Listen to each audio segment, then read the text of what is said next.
Om Jnanatimirandasya Gnananjana Shalakaya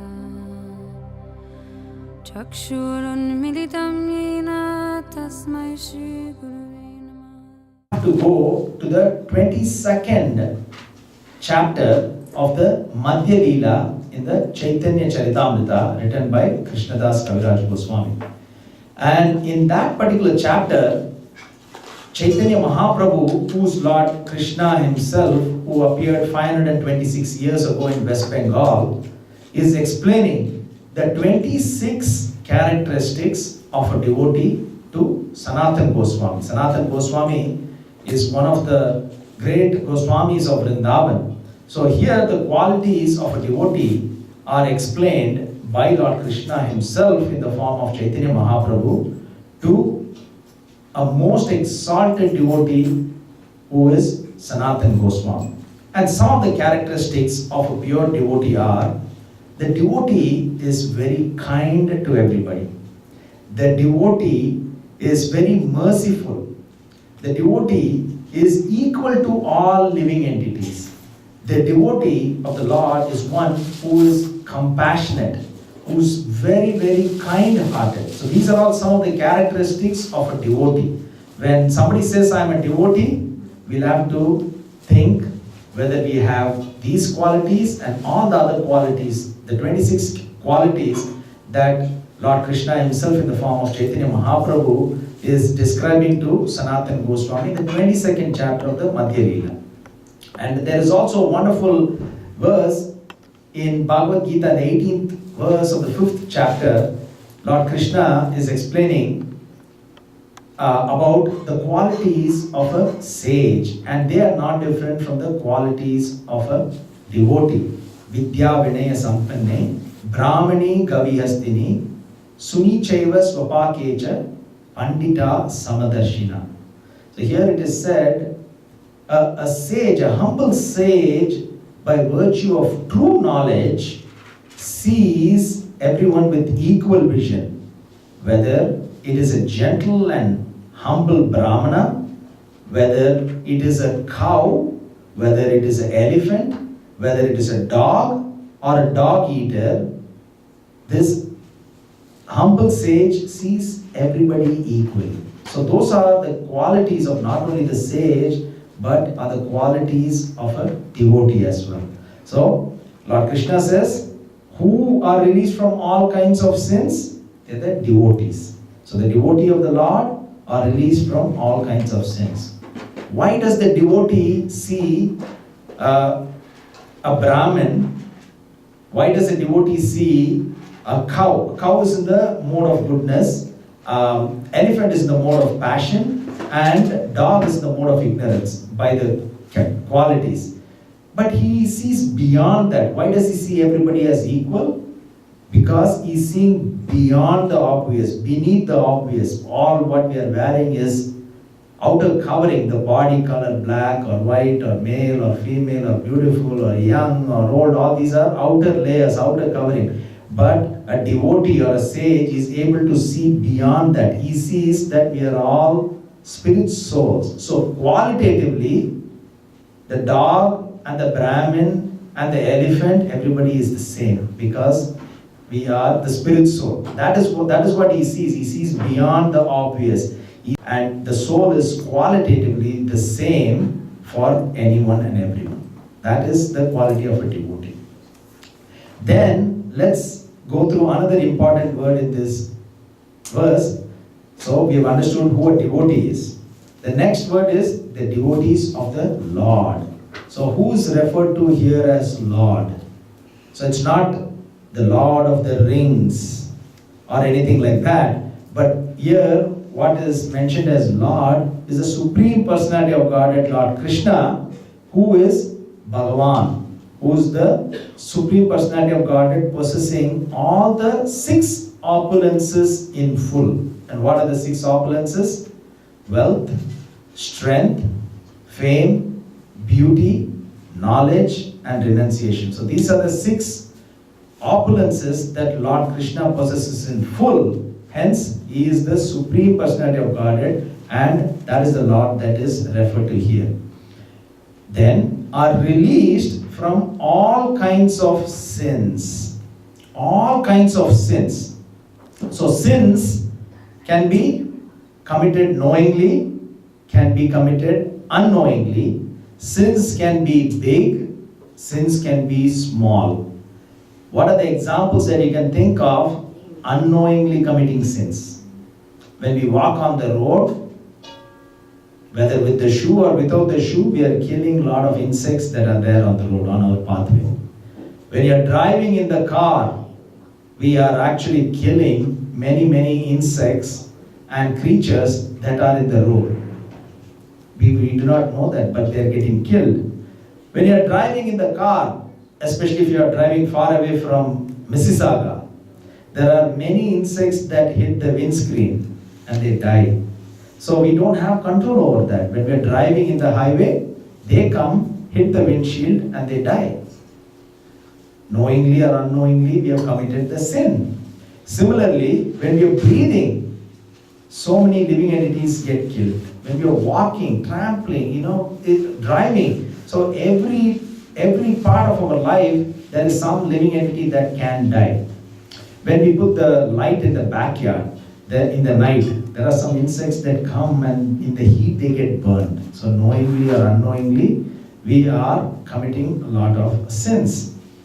And there are also gradations of sin. It can be big sin, it can be a very innocuous sin. So the big sin could be killing of a Brahmin. And much higher than killing of the Brahmin is killing of a king. So we may be thinking, I never killed a Brahmin, I never killed a king, I never killed a human being. We can think that.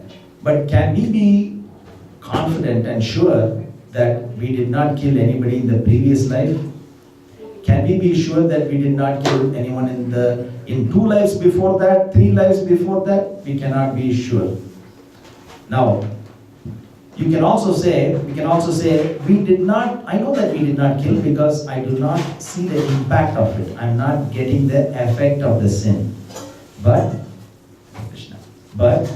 we have something called as Sanchita Karma, something called as Prarabdha Karma, and something called as Kriyamana Karma or Agami Karma. So what does this mean? Sanchita Karma is the storehouse of all the sins that have been committed, and it is there in the unopened locker. It's there waiting like a landmine or time bomb to explode at some point. It is waiting. You cannot escape from that. So that is Sanchita Karma. It's unopened. It is there. And what is Prarabdha Karma is what we have in this lifetime. So a portion of Sanchita Karma is taken and it's given to us to burn off in this life, and that is the Prarabdha Karma.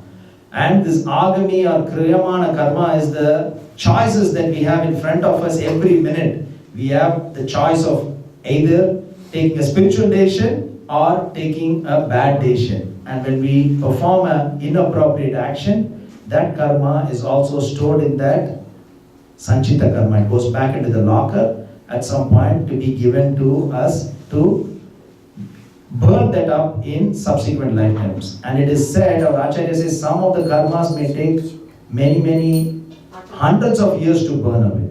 That is why it is said when we chant the Hare Krishna Mahamantra, all these sins get burnt instantaneously. All we need is that faith. So, we cannot say that we have never committed any killing. So in this verse, for those of you who joined us, we are reading from the verse of the 3rd chapter of Bhagavad Gita, Yajnashista Sinasanto Muchyante Sarva Kilvishai Bhujyate Te Tvagam Papa E Pachantyatma Karanat. So in this verse, the devotees of the Lord are released from all kinds of sins because they eat food which is offered first as sacrifice. Others who prepare food for personal sense enjoyment verily eat only sin. So we just covered who is a devotee, because anybody can claim who a devotee is. So a devotee of the Lord is one who is in Krishna consciousness, and devotee of the Lord has got 26 characteristics. And how do we know the 26 characteristics? We have to go to the 22nd chapter of the Madhya Leela, where Lord Chaitanya Mahaprabhu, who is Lord Krishna himself, who appeared 526 years ago, is explaining to Sanatan Goswami, one of the most exalted Goswamis of Vrindavan, on the 26 characteristics. And some of the characteristics are: the devotee of the Lord are humble, devotee of the Lord are equal to everyone, devotee of the Lord is very kind to everyone, is very merciful, is very compassionate, and is totally dependent on the Lord. Those are all the some of the characteristics of the 26 characteristics given to us by Lord Krishna himself in the form of Chaitanya Mahaprabhu. And the devotees of the Lord, when we say Lord, Lord is the Supreme Personality of Godhead, Lord Krishna, who is Bhagavan, who has all the 6 opulences of wealth, strength, fame, beauty, knowledge, and renunciation in full. And the other next point that we covered was all kinds of sins. So it can be sins that we committed knowingly, sins that we committed unknowingly. And the examples that we just heard was when we are driving in the car, insects come and hit the windshield, they die. When we are driving, the tires crush a lot of insects. When we are walking, we kill. When we are breathing, we kill. There are so many unknowing sins that we commit on an ongoing basis. And it is said the devotees of the Lord are released from all kinds of sins because they eat food which is offered first as sacrifice. So the next point that we will focus on is food. So when it is offered first as sacrifice, then when we eat, all the sins are eradicated. So what are the food that can be offered to the Lord? So the basic instruction that Lord Krishna gives us in Bhagavad Gita is the 26th verse of the 9th chapter. Patram pushpam palam toyam yome bhaktya prayachati tadaham bhakti upakritam asnami prayatatmana. If one offers me with love and devotion a leaf, a flower, a fruit or water, I will accept it. Now, he doesn't say give me leaf or fruit or flower or water with love and devotion.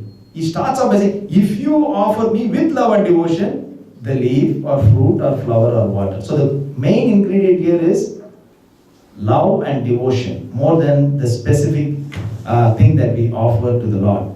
By the way, this is a fascinating verse. You may have heard this verse very often, but this fascinating verse is, I'm not sure whether it's the only verse, but maybe it is a very, very few verses that is exactly there in Bhagavad Gita as well as in Srimad Bhagavatam. This verse is exactly there. So it should be really, really important for this verse to be in 2 Vedic literatures. Because Lord Krishna narrates the same verse, Patra Pushpam Palam Toyam, to Sudama Vipra in the 10th canto. So twice Lord Krishna is explaining to show how important is this verse.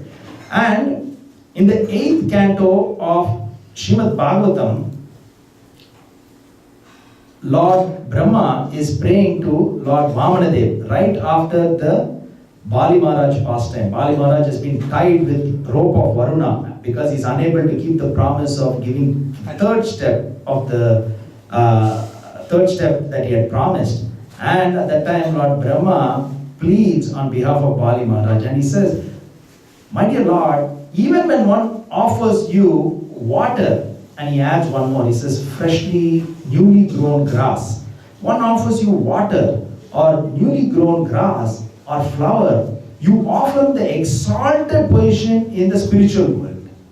So, kindly release Bali Maharaj, who's given you everything within the 2 steps that you've already taken away everything that he had. So again, this is to just, again, confirm that if one offers water or a little bit of leaf or fruit or flower, Lord Krishna is very, very pleased with that offering.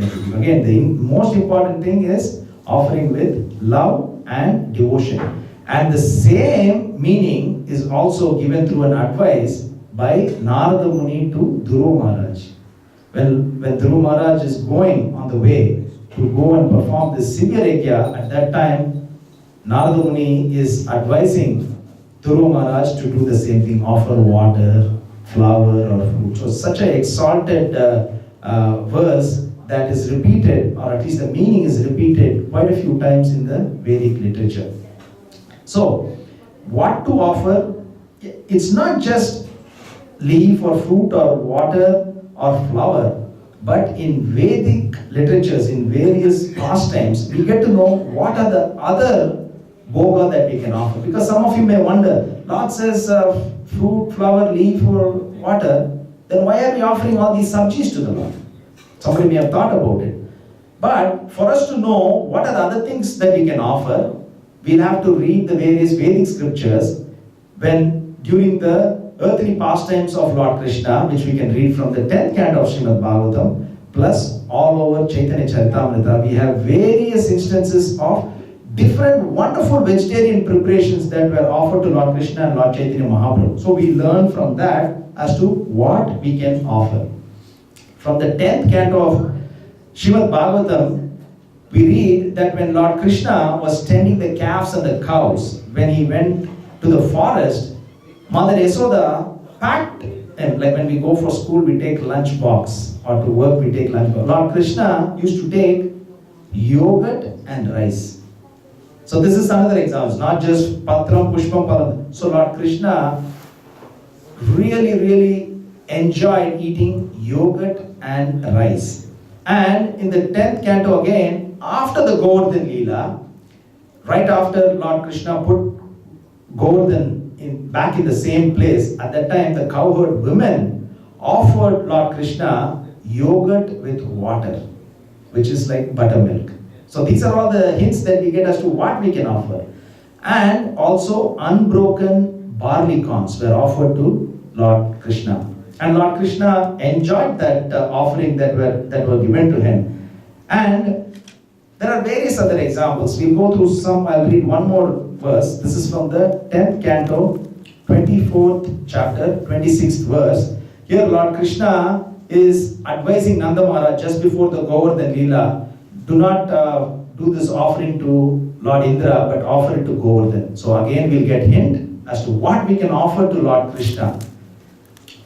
Lord Krishna is advising Nanda Maharaj, let many different kinds of food be cooked, from sweet rice to vegetable soups.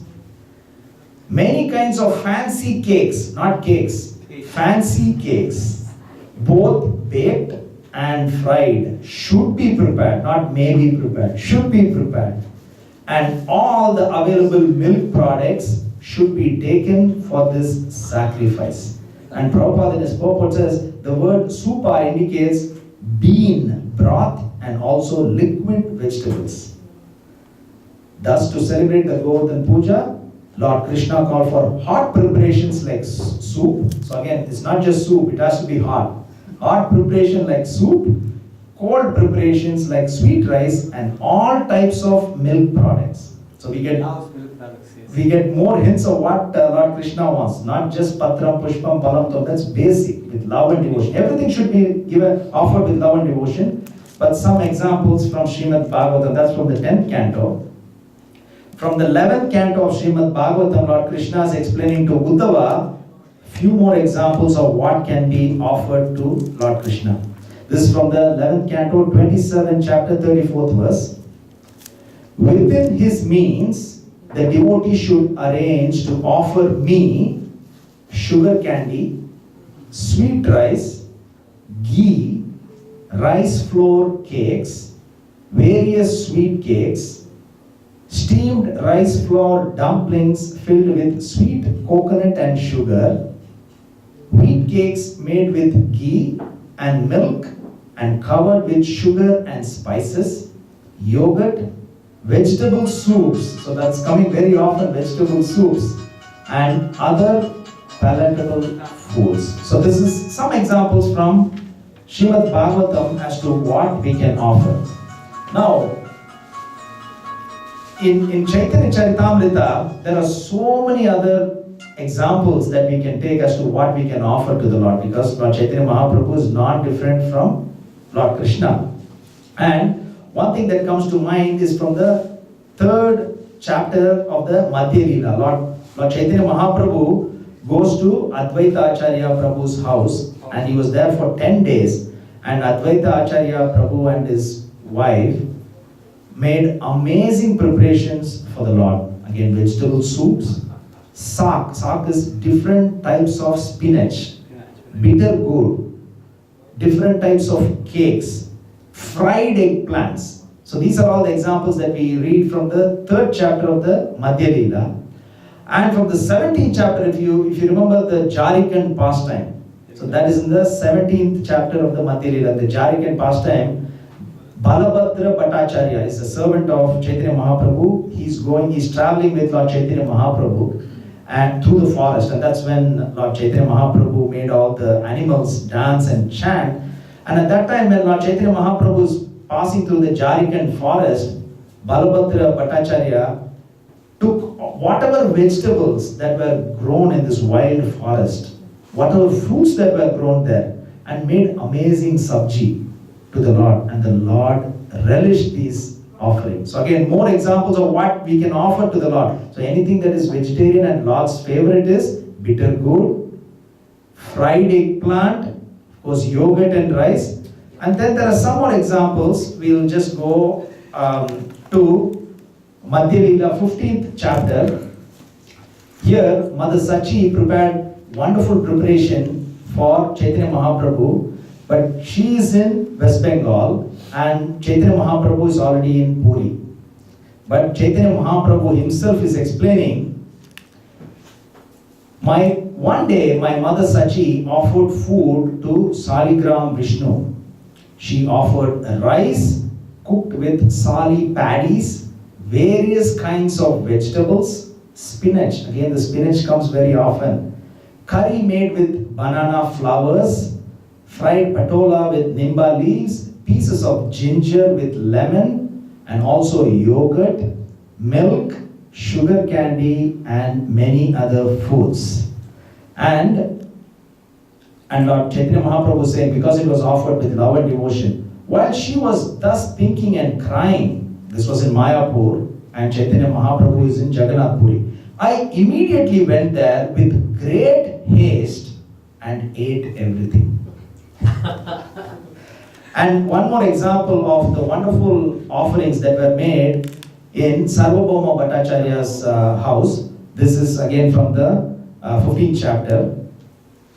The whole stack of rice, this was offered to Chaitanya Mahaprabhu and he relished it. And by the way, in that Advaita Acharya's house for 10 days, Lord Chaitanya Mahaprabhu was relishing this wonderful feast that was being offered. And at that time, it's instruction for all of us. Chaitanya Mahaprabhu says in that pastime, in the 3rd chapter of Madhya Leela, that if anyone offers these wonderful offerings, as described in the chapter, what Advaita Acharya and his wife had cooked for Chaitanya Mahaprabhu is saying that life after life, he would be placing the lotus feet of who offered that wonderful offering on his head. This is by Chaitanya Mahaprabhu. Hare Krishna. So here in Sarvabhauma Bhattacharya's house, what was offered to Chaitanya Mahaprabhu? Number of pots made of bark of banana trees and leaves. The pots were filled with various cooked vegetables and placed on all sides of the leaf. There were about 10 kinds of spinach. So spinach and vegetable soups and sabjis, all this come very often in Lord Krishna's pastime as well as in Chaitanya Mahaprabhu's pastime. A soup called supta, which was made with bitter nimba leaves, and pungent preparation made with black pepper, mild cake with fried curd and buttermilk mixed with small fried pieces of dal. There were preparations of other vegetables.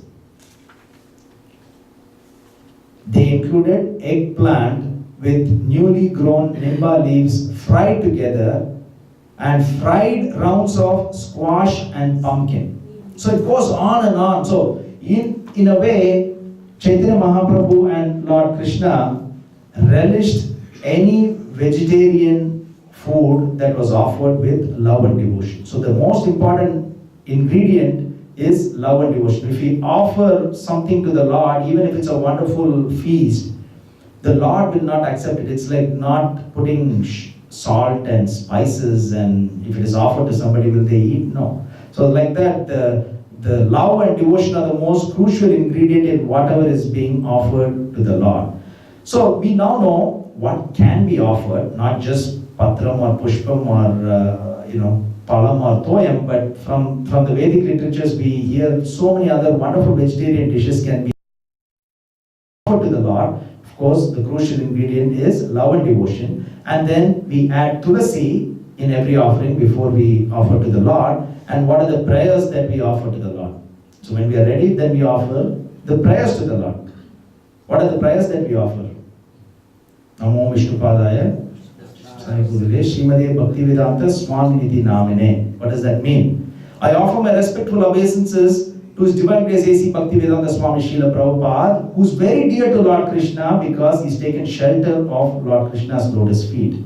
Namaste Saraswati Deve Gauravani Pracharane Nirvishesha Sunyavadi Paschata Dasatarane. I offer my respectful obeisances, O spiritual master, servant of Saraswati Goswami, who's kindly preaching the teachings of Chaitanya Mahaprabhu, and he's delivering the Western countries, which is filled with impersonalism and voidism. And the second mantra that we chant is Namo Mahavadanyaya Krishna Prema Paratayata Krishnaya Krishna Chaitanya Namane Gauratisa Namaha.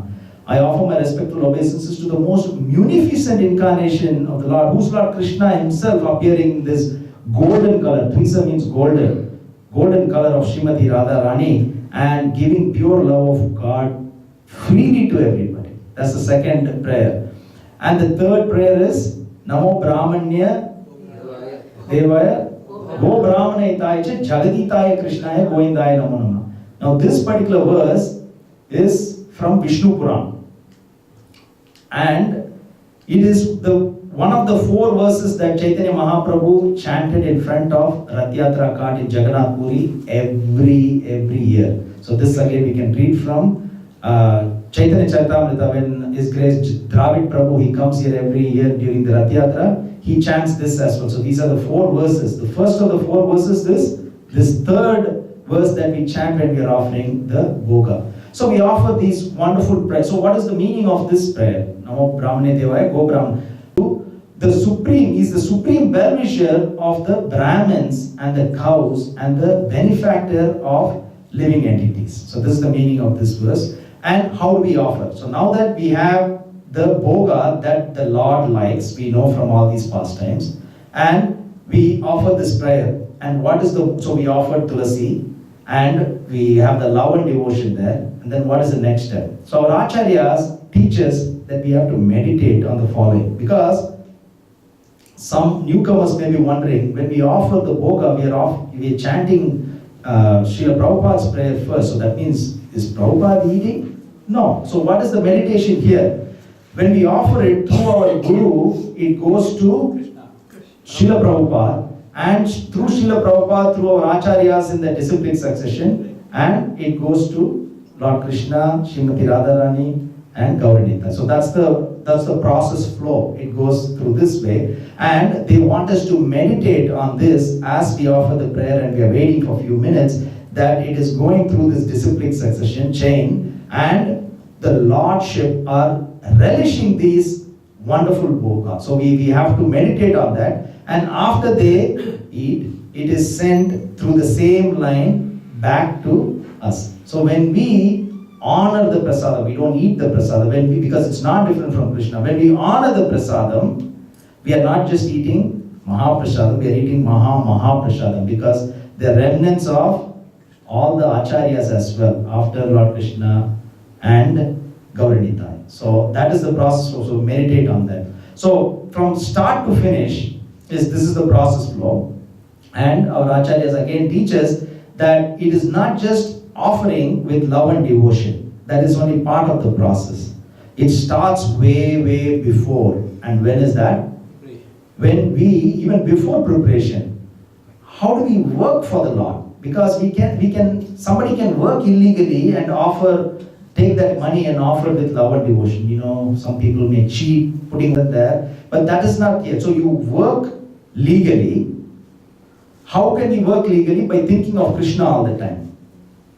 And what is this wonderful verse in Bhagavad Gita? Lord Krishna is saying that we have to work, at the same time think of Lord Krishna.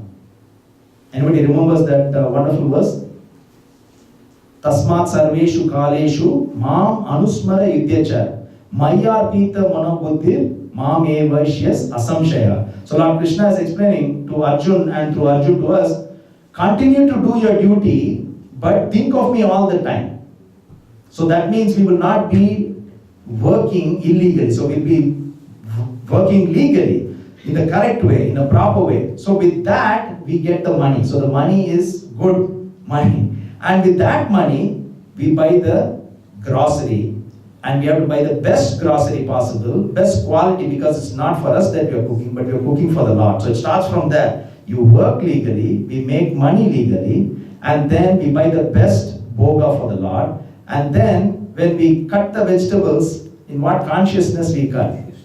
In Krishna consciousness, not anger with somebody, envious, lust, anger, greed, envy, pride and illusion. That cannot be that. Again, we are all in the embryonic stage, but this is all coming from our acharyas as to how we have to follow these guidelines. So we cook in Krishna consciousness. For Krishna we are cooking. So we buy the Bhoga, or we work for Krishna, then we buy the best quality ingredient, and then we cook for the Lord, and then you officially put it in the fire and do it properly. We cook for the Lord, and then you offer to the Lord in good consciousness.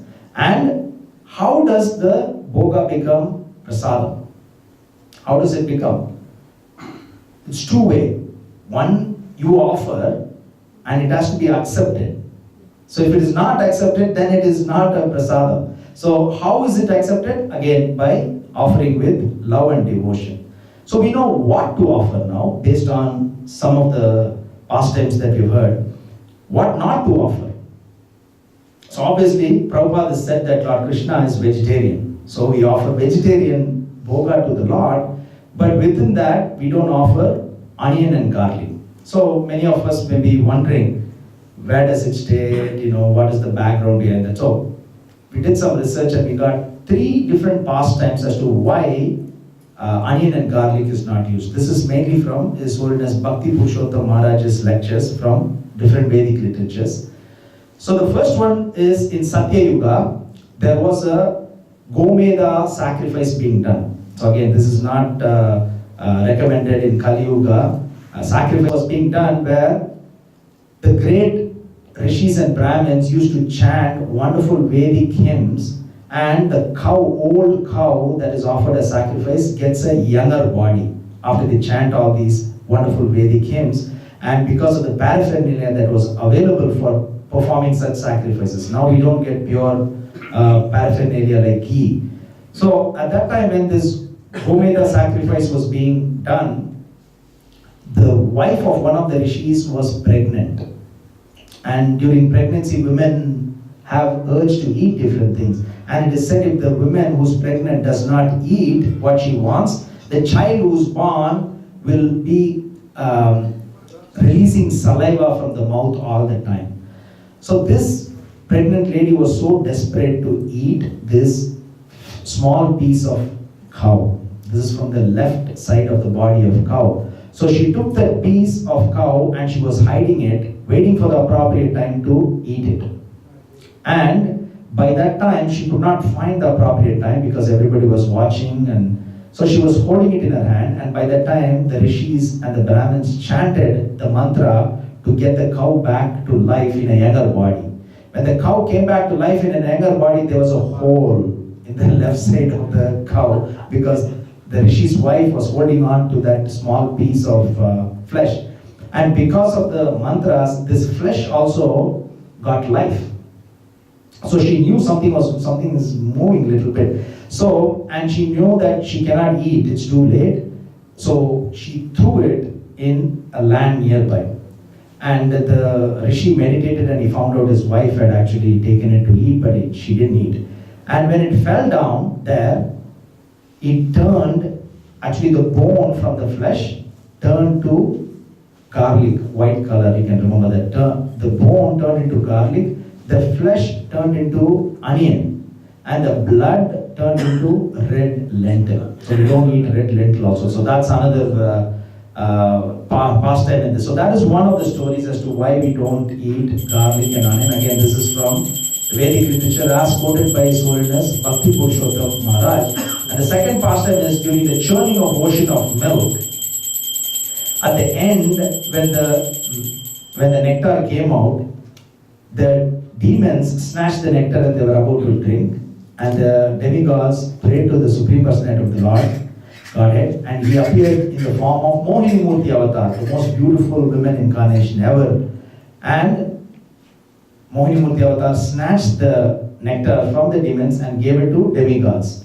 And Rahu, who is inimical to the demigods, is a demon.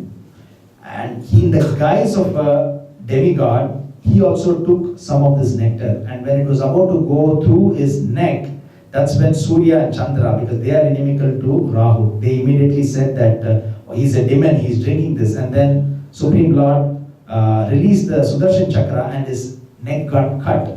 So the nectar did not go through the neck to his body. So the lower part of Rahu died, but the head remained. So this was again a pastime that was enacted by the Lord to show the efficacy of this immortal nectar. Immortal means almost immortal. It's everybody has to die in this material world. And when his head got cut off, from his mouth, blood came and that got transferred into onion and garlic. So this is the second pastime by Bhakti Purushottam Maharaj. And the third pastime as to why we don't eat onion and garlic is quoted by Srila Prabhupada. This was in 1976. So this is in the Harishauri's book, Prabhu Harishauri's book. And in that it is said in 1976, Prabhupada went to Pune in India, and there was a person by the name of Malhotra. He was very, very rich. He had a swimming pool in India in 1976. Now, Prabhupada was offered whatever he wanted to have as prasadam, and they said, Prabhupada said, I eat anything except onion and garlic. And they asked why, and this is the pastime story that was told by Prabhupada to the Malhotra family when Harishauri Prabhu was there, and that is there in this Transcendental Diary book. And it is said, Prabhupada quoted a pastime of a king, a Brahmin, and a cow. So this king is a Muslim king, he likes to eat cow, but somehow believed in the Brahmins, in the Vedic mantras that they chanted. So the Vedic mantra that they chant when they are slaughtering a cow, it is there. The mantra, one of the mantras is that, I will kill you now, but in the next life you will get a chance to kill me. So this king probably does not understand the meaning of that, but he thinks it's very holy when a Brahmin chants this mantra to the cow that is going to be slaughtered. And after the cow was slaughtered, everybody took the meat and went, except there was an ankle and the hoof of the cow that was left. Now this Brahmin had an urge to eat that.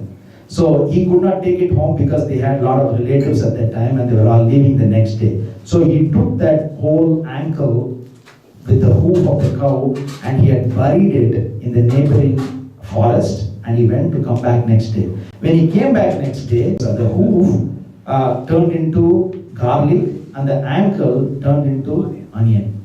So this is a pastime that was narrated by Srila Prabhupada himself to Malhotra family. So these are all the reasons why we don't eat or offer onion and garlic as well. And why do we honor prasadam? We are going to honor prasadam after the arati. Why do we honor prasadam? One is, it is one of the 64 forms of devotional service. We are all very, very well versed with the 9 forms of devotional service: Shravanam, Kirtanam, Vishnu Smaranam, Pada Sevanam, Archanam, Vandanam, Dasyam, Sakyam, Atma Nivedam. But they are all part of the 64 forms of devotional service that is narrated by or taught to us by Chaitanya Mahaprabhu himself. Now, out of the 64 forms of devotional service, one is honoring prasadam. And there are many, many other forms. Worshipping Tulasi, getting initiated by a spiritual master, dancing before the deities. It's all part of the 64 forms of devotional service, not just hearing and chanting and remembering Lord Krishna. So when we honor prasadam, which is non-different from Lord Krishna, we are actually performing devotional service to the Lord. And how do we honor prasadam? What are the prayers that we we say Mahaprasade Govinde, Nama Brahmani Vaishnave, Swalpa Punyavadam Rajan, Vishwashu Naivajike. What does it mean? It's from Mahabharata, and it is said, my dear king, one who has less pious credits, one who has got less pious credits will not have faith in Mahaprasadam, will not have faith in Sri Govinda, will not have faith in the holy names of the Lord, and will not have faith in the Vaishnavas. And our Acharyas explain what is the meaning of one who does not have much pious credits. What is the meaning? One who does not have bhakti. So here, Swalpa Punyavatam Rajan. Punya means it's bhakti in this instance.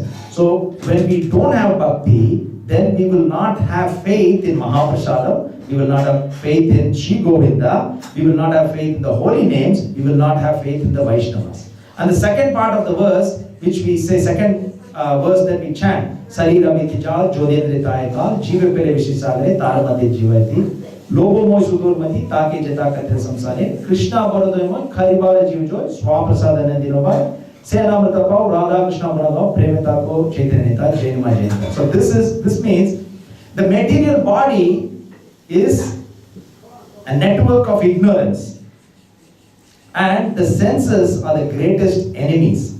And amongst the senses, the tongue is the most uncontrollable of all the senses that we have. And it is very voracious and uncontrollable, and it is very difficult to control the tongue in the material world. However, Lord Krishna, you have given this prasadam just to control the tongue. So let us honor the prasadam by singing the glories of Srimati Radharani and Lord Krishna, and with love chanting Jaini Mai, Jaini Thai. So, Hare Krishna, Srimad Bhagavatam ki jai, Rantaraj Bhagavad Gita ki jai, Srila Prabhupada ki jai, Gaur Premanande. Gaur Prabhu ki jai.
Gaura Chante Arati Kishore Jaya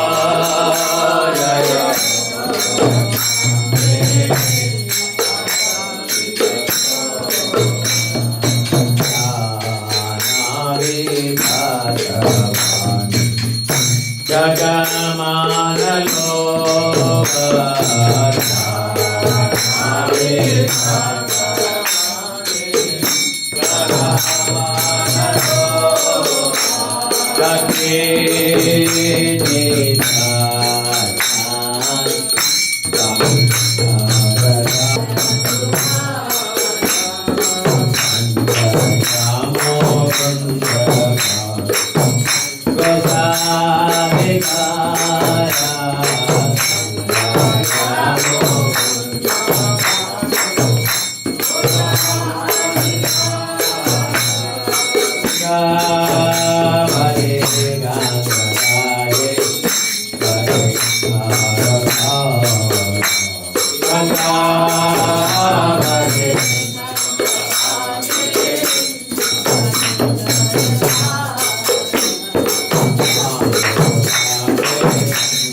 Hare Krishna, Krishna Krishna Hare Hare Ramo, Hare Ramo, Ramo Ramo, Hare Hare, Hare Krishna, Hare Krishna, Krishna Krishna, Hare Hare, Hare Ramo, Hare Ramo, Ramo Ramo, Hare Hare, Hare Krishna, Hare Krishna, Krishna Krishna, Hare Hare, Hare Rama, Hare Rama, Rama Rama, Hare Hare, Hare Krishna, Hare Krishna, Krishna Krishna, Hare Hare, Hare Rama, Hare Rama, Rama Rama, Hare Hare, Hare Krishna, Krishna Krishna, Hare Hare, Hare Rama, Hare Rama, Rama Rama, Hare Hare, Hare Krishna, Hare Krishna, Krishna Krishna, Hare Hare, Hare Rama, Hare Rama, Rama Rama, Hare Hare, Hare Krishna, Hare Krishna, Krishna Krishna, Hare Hare, Hare Rama, Hare Rama, Rama Rama, Hare Hare, Hare Krishna, Hare Krishna, Krishna Krishna, Hare Hare, Hare Rama, Hare Rama, Rama Rama, Hare Hare, Hare Krishna, Hare Krishna, Krishna Krishna, Hare Hare, Hare Rama, Hare Rama, Rama Rama, Hare Hare, Hare Krishna, Hare Krishna, Krishna Krishna, Hare Hare, Hare Rama, Hare Rama, Rama Rama, Hare Hare, Hare Krishna, Hare Krishna, Krishna Krishna, Hare Hare, Hare Hare, Hare Rama,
Prahlad महाराज की, अनंत गौरी वैष्णव वृंद की, Jai. आनंद